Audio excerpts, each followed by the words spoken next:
Hi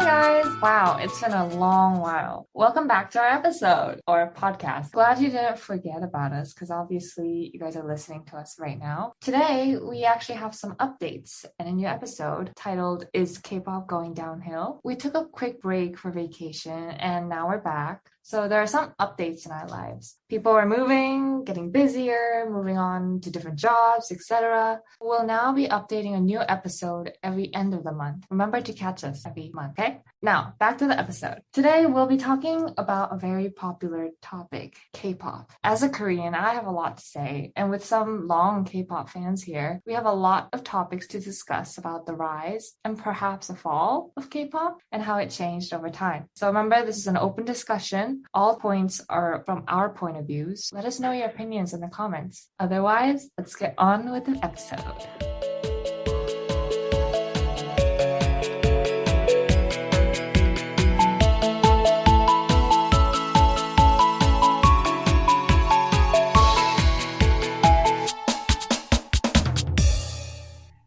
Right. So talking about K-pop, as you know, right now it is August, which many people think of is the season summer. And in summer, obviously, one of the biggest hype of the year is summer hit songs. And that's when K-pop really get quite overboard because you would get so many amazing artists and even like girl group bands, boy group bands, all of them like just releasing new songs, having comeback songs. And it's just super exciting. And this year in particular, something very amazing has happened, which is Girls' Generation has also decided to release a comeback song. It's a 15th anniversary song. And as a Sonny, myself, Sonny? I don't know.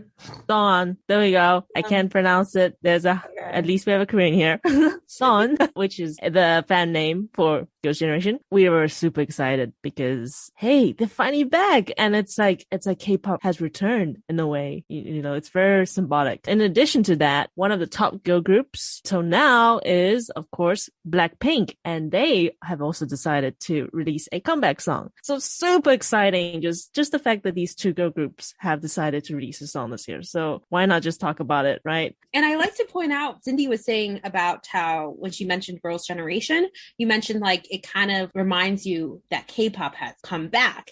And I guess what she meant by this, at least from my point of view, is the generation of K-pop groups, as in there was the first gen, the second gen, the third gen, and fourth gen. And what I mean about these generations was like, if you think about the third generation of K-pop groups, it was BTS, GOT7, 17 was part of the third generation. Now the fourth generations are now the new ones, like Enhypen, Treasure. I know a lot more, but I'm somehow blanking out on a lot of these. But the Girls' Generation, I believe, was the second generation, right? Yeah, it was along with 21. But yeah, it's so crazy to have lived through these four generations. I mean, I don't think I was born during the first generation, but to actually like see the growth between the second to the fourth and how K-pop has grown, it's just really cool. It's really cool. And you also can feel every generation have their own style of K-pop and like things have changed. I mean, I haven't really listened to the first generation, but it's constantly being referred to in variety shows. For example, SES, until now, their songs are still referred to in variety shows, showing just how impactful the first, K-pop wave. And then now that we're in the fourth generation where the world knows about K-pop, especially through influence of BTS and also Blackpink. It's just crazy how so much has changed. Whereas before, I'd say K-pop used to be more centered towards Asia. Back then, when I was little, at least, when I talk about K-pop, it was just mostly with my Asian friends, and people would know more if they were in Korea itself, or, in China, or just the surrounding countries where there will be a lot of K-pop music shared around. And now it's just, you can access it anywhere. And if you even mention K-pop, this word, they'll know what you're talking about. So yeah, exactly. And so many festivals and events just coming out in the States too, like K-Con and Korean food festivals. It's so crazy how one one referencing BTS, but like really just one group created this wave of, it's like a hit to pop culture, at least in the States. To add on, because the thing is, I know that K-pop wave like brought a lot of trends as well. I mean, just like Angela said, the K-con, that's I think one of the culture that is everywhere now internationally. There was K-con US, there was K-con Abu Dhabi that like brought a lot of attention in the Middle East. And like other different trends that came up with the growing of K-pop was how they were portrayed on TV and like variety shows. Now TV shows, they kind of portray how you make a K-pop idol or K-pop group. So I think that trend itself was so new, and like it changes over time by generation. And you can totally see it like with Girls' Generation coming back and Blackpink coming back. It's such like a two generations clashing at once. So it's like so cool to see how it changed. You kind of look over time, how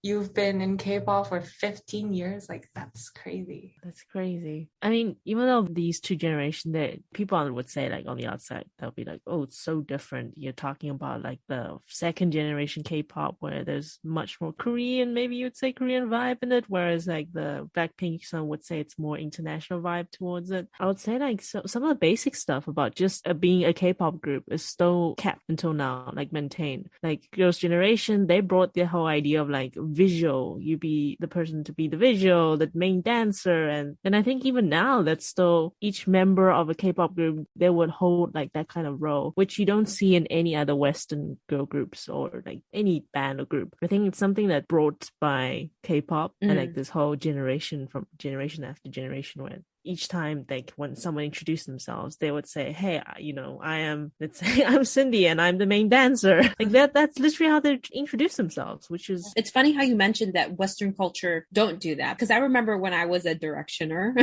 One Direction fangirl, what I always hear was, for example, Harry, when he was younger, he was like, I'm the cute one. Or like Louis Tomlinson was like the funny one. Like these are their characteristic was like what they would always say. But when I got into K-pop, it was my first time hearing people saying I'm the visual, because normally in the Western you won't say that. You will make like your other members feel bad because everybody's the visual. Especially band, everyone sings. We say I'm the main singer. It's like saying I'm the best singer out of everyone. Exactly. So, and the funny thing, when I was so shocked was 17 is the K-pop group. When they were on the reality show, what stuck out to me was one of the members was telling a story about how this visually appealing member, Mingyu, right? He's visually appealing. He's really nice looking. He was told by his company that because he was good looking and he is the visual of the group, he can't speak in variety shows. And this was in the beginning of their like debuting times when they just started. The company was like, yeah, because you're really good looking, you just need to sit there and look pretty, basically. What an easy job.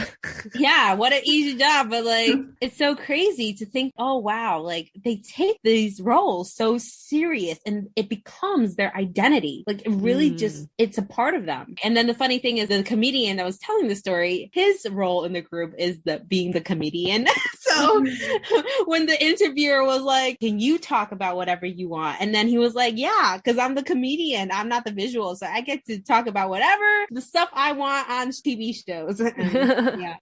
After hearing Angela talk, I kind of think that companies behind these idol groups, they kind of manufacture and make everything so manufactured and like human made that, for One Direction, you wouldn't be, like you said, you wouldn't be like, oh, Harry's, I don't know, unpopular opinion, but oh, Harry's the visual. No one would say that Harry's like the face of One Direction or something, They never actually stated bluntly. But in Korea or in K-pop, they're kind of like, you are the visual, you are the singer, Yes, so exactly. it feels like it's so manufactured. Like there's people behind the scenes who are kind of like, hey, you do this and your image is this image. And I mean, obviously it sells because it's how character gets made and how you're portrayed and your image developed. But it's kind of like a factory where it pumps out this type of person.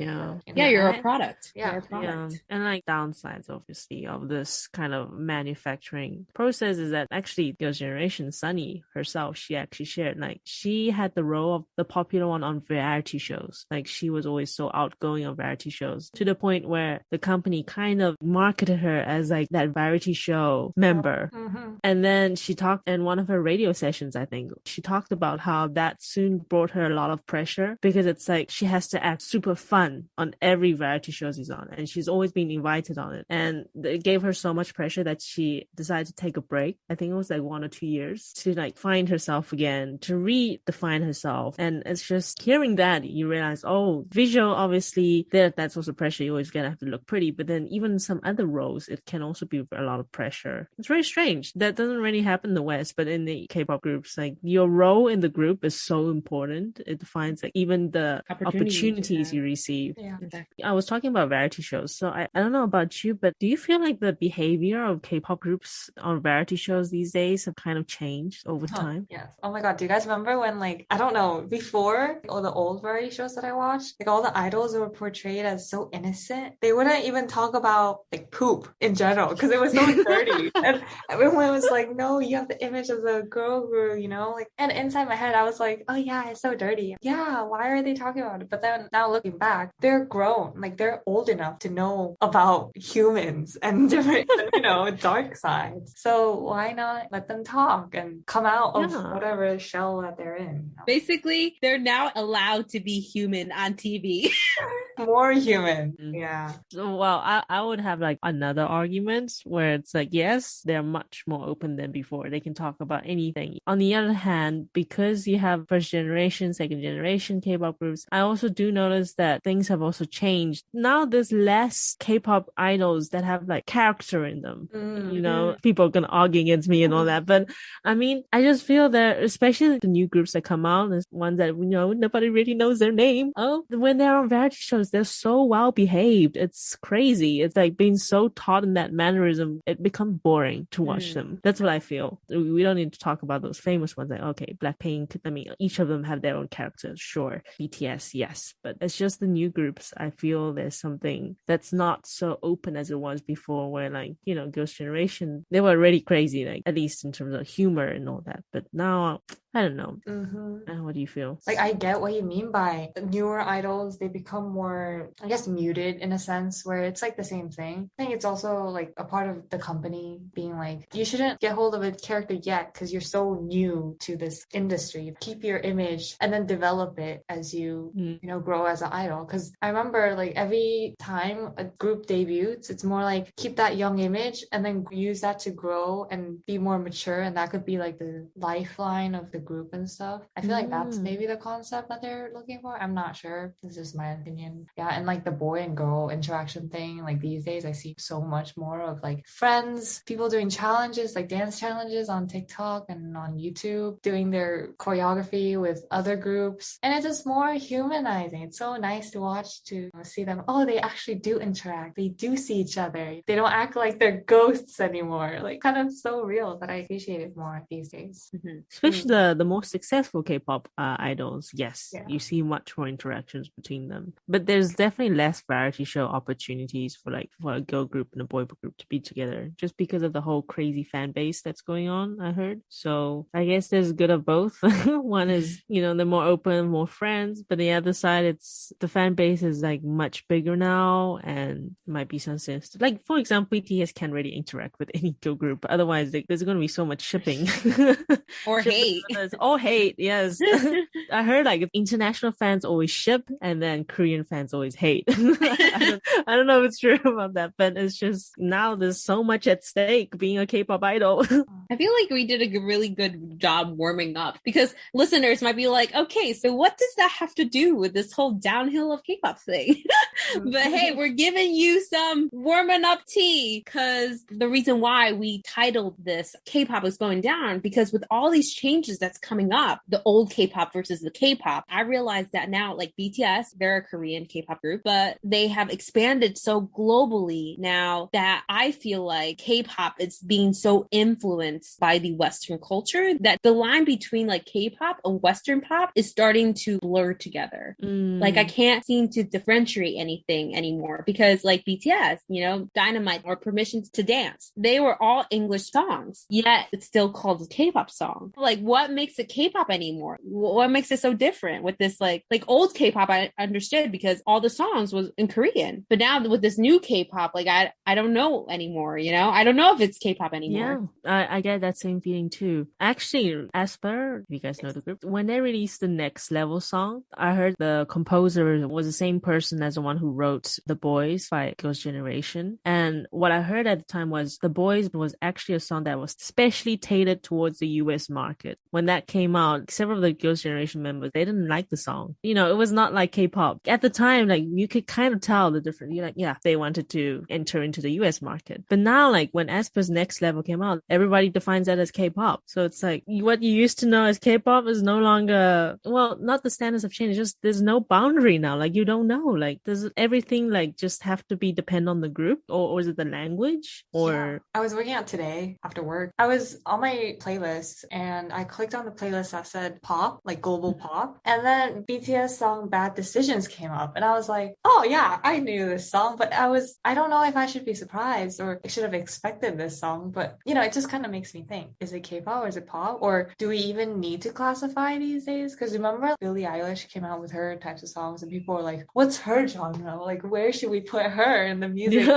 industry? Some part of me, I'm just like, do we need to classify? But it's so much has changed in K-pop that I kind of miss that vibe. That time when it's the second gen, Girls' Generation, 2PM, Sister, even though they're so different groups, they have a certain style. When you listen, you're like, that's K-pop. Well, then again, music itself evolutionizes just in general. So obviously change is going to happen to K-pop. It's just now that it's reached a point where start questioning, like Permission to Dance by BTS, like that's K-pop, but it's in English. So what if a group of, let's say, if One Direction was to sing Korean song, would that be K-pop? Like, what does it mean? And I think one of the things that first changed K-pop, at least in my memory, is when Blackpink came out. Because at the time, people actually, they weren't against Lisa, but it was just Lisa being in the group of Koreans. People thought it was just a global group. They didn't feel like it was a K-pop group. But now they say, okay, it's a K-pop group because of how much influence they have now. But I just remember at the time, it was such a shock to the K-pop community. Like people had so much questions. I don't know. Man, the gentrification of K-pop. You were waiting to say that, weren't I you? know. I was trying to find the time and the space to say this. The gentrification of K-pop, listeners. Remember this. Were you just thinking like gentrification? Yeah. I was like, how am I gonna include this? I really want to say it. Yeah, just like when a city wants to build new buildings, they have to tear down the old stuff. That's the same with music. Yes, gentrification. Good word. So just as gentrification leads to good and bad, what is the good and bad of K-pop changing? What do you guys think? I mean, the obvious is it's promoting Asian culture, as in previously images of Asian was like a nerdy Asian or that one kid that gets bullied in school, whatever. That were the portrayal of Asians in Hollywood in, I guess, any content. I mean, it's much like a new water. You know, part of the world that US or the world got exposed to. And I think that's so special in a sense that US is made up of different cultures and stuff, but it hasn't, I don't think, has been very receptive of different cultures coming to their market and, you know, in the mainstream of things. But K-pop has surprisingly positioned itself as a really positive impact, I bet, for a bunch of Asians that are kids right now or that are students who may be struggling with racism or who may have thought before, oh, I just want to be white and Caucasian. It kind of brings like this shine of light being like, oh, here, this is a new form of Asian that really popular right now. So a lot of people kind of get to have a different point of view, a different type of language. You know, Korean movies and Korean dramas are also being popular with the trend of K-pop. So it's more of like an introduction to a new culture, a new lifestyle that people can explore. I definitely like agree with Han's point and also like relate to it, what she's saying, like the good effect of K-pop. For me, growing up in the States as an Asian American, I only saw Caucasian people on media, like on TV. And when I was younger, I was like, Mom, I want to be white because that's what I was seeing. And I thought being white was good and that being like Asian or being any of minority race was just bad, to put it in a very simple terms. But when BTS came out and the Hallyu wave came to America, it really just shed a new light on my perspective on Asian people in general. I was like, oh, Asians can be good looking. oh, Asians can, do the arts. Because, growing up, my parents, they really frown upon joining anything in the arts. Like, if you want to be a singer, they said, okay, you can do it for a hobby, it's for fun, but never do it as a profession, like you'll never make it. But to see people that are doing a profession that was not really known for Asians in the Western culture, it's really nice to see that. Bad effect, I would say, well, I mean, I'm not a Korean, but I hear that because of this like Halo wave and K-pop, it really creates an image for general Koreans. And what I mean by that is like, let's say in K-dramas, right? You have that very nice, handsome oppa that opens your door for you. Or in dramas, they portray all Korean men to be this like nice, gentle people in these romantic comedies. Some people that maybe have never been to Korea or never dived into the culture or like surrounded by actual Koreans might think that, oh, this is what Koreans are like. They are all nice and gentle, but in reality, we're all just humans. Yeah, I agree. Like it actually touches upon the fact where when one culture has been overblown, when it's like they only see the positives. I think sometimes when I hear people when they're crazed over K-pop or Korean and all that stuff, I feel like sometimes they don't actually really understand the culture. Like it's all the things they've seen in media. And I guess that might be one of the downsides of K-pop being so widespread so quickly, is that now people might just be hopping on the wagon just because of the whole hype around it. And I would say the K-pop, probably some of the downhill people would think of is the fact that the sound itself has changed so much that if you didn't even hear the language, sometimes that could really be mistaken for a pop song or just any aspects of different regions of the world. Because now K-pop has also included like a lot of other regions like Jamaican sounds, African sounds, and it's just like every time they release a new song, they need to come up with a new concept. So they would just create like a new song with these new sounds into it. To the point where, I don't know, that's the downside. Like, if you keep doing all these fusion, then what is K-pop itself? Do we even need to categorize this in a separate genre? Or what I always thought was K-pop was Korean pop, as in like they still have that pop sound, but just people sing Korean. Unless I'm wrong. That's what I always thought. And K-pop. That's when Permission to Dance and Dynamite by BTS, like, now what is that? All the yeah, that I don't know. Or would that mean like K-pop, as long as you sing English with a Korean accent, that's still K-pop? Or it might mean now that you need to be Korean, like you need to be in a Korean group, and then you can sing whatever language and it would be K-pop because you're Korean. That might be the definition now. Maybe it is. That's a good and bad. So let's see. Yeah. Good thing is like, while now at least K-pop is being more global, it's more accessible to more people, and just as Han and Andrew mentioned, the fact that it's promoting Asian culture, it really makes a difference, because now, especially kids, especially as us growing up, we know that feeling of indifference, of that not being able to find a role model for yourself or just any influence, and you always have to go dive deeper to find out like your own little roots. Now it's so much more open. It's much more easier for like the new generation, any Asian kid, to feel they can relate to something, at least out in the world, and to dive deep into it. So I guess K-pop is going uphill on that.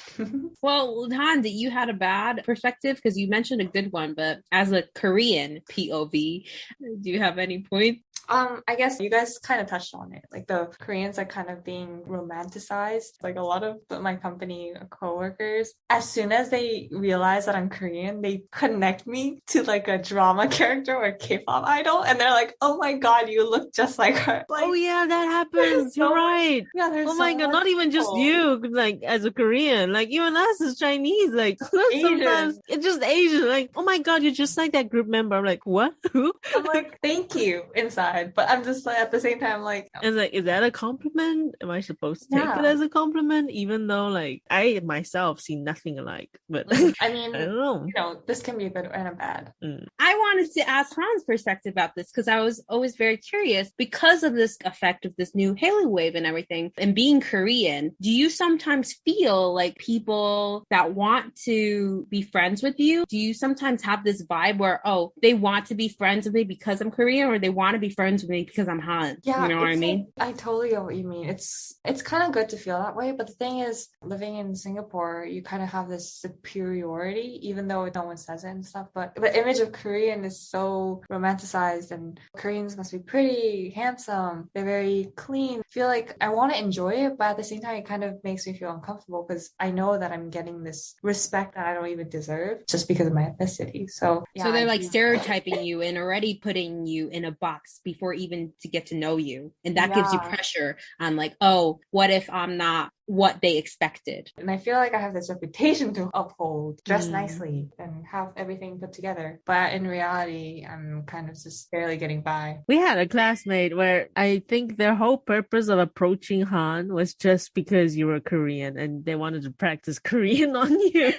So how would you deal with that kind of situation? For those, like the listeners out there, and for anyone who meets a Korean or encounters a Korean, I guess don't try to have that perception in your head, but be open about who they are as a Korean. There's different types of Koreans out there. Accept them of who they are and just be open about how they come at you, and don't compare them to any of the K-pop or drama portrayals that you have seen on the internet. Just to get to know them. Basically what Hans to say is get to know them as a person. Anyways, I think it's so great for us to discuss this topic because maybe some other people that are K-popers are really thinking about this. Is K-pop really going downhill?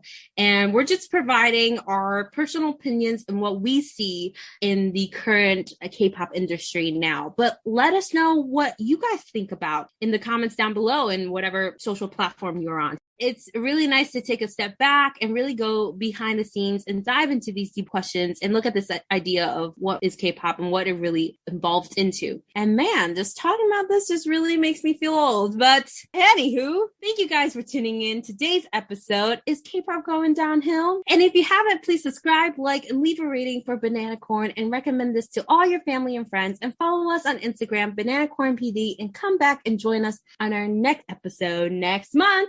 This is us. Bye. Bye.